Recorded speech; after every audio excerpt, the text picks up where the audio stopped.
আচ্ছা বন্ধুরা, কেপিএসসি 2021 সালে একটা অঙ্ক এসছে, যেটাকে বলা হয় বয়সের অঙ্ক।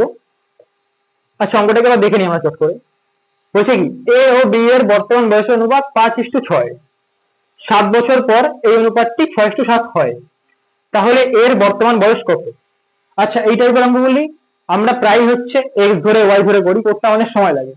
আমরা আজকে একটা মেথড শিখবো, যেটার নাম হচ্ছে ক্রস প্রোডাক্ট মেথড। এটা আমরা সহজে অ্যাপ্লাই করতে পারি এইসব অঙ্কের ক্ষেত্রে। দেখে নি কিভাবে করবো অঙ্কটা।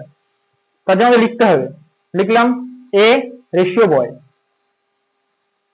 কত হচ্ছে, ফার্স্টে 5:6। তারপরে আমার বয়স অনুপাতটা কত, 6:7। আচ্ছা, এইখানে যেটা আছে না 7 বছর, সেটা আমরা লিখবো এই লাস্টে। কি করব, এইখানে 7, এইখানে 7।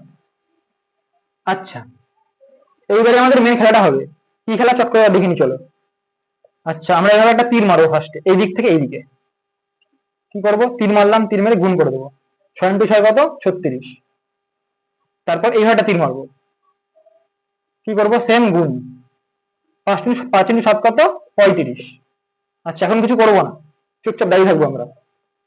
আচ্ছা, তারপর কি করব, এইভাবে আবার একটা তীর মারবো এখান থেকে এইখানটায়। 7 × 7 কত, তারপর করবো 7 × 6 এইভাবে। আচ্ছা, 7 × 7 যদি করি কি হবে, 49।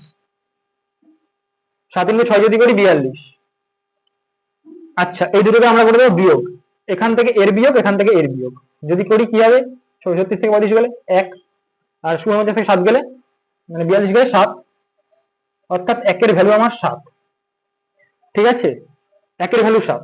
আমার কি চেয়েছে, এর বর্তমান বয়স। এর বর্তমান বয়স এ এইটা, এর বর্তমান বয়স এইটা, অর্থাৎ আমাকে বের করতে কি হবে, 5 এর ভ্যালু।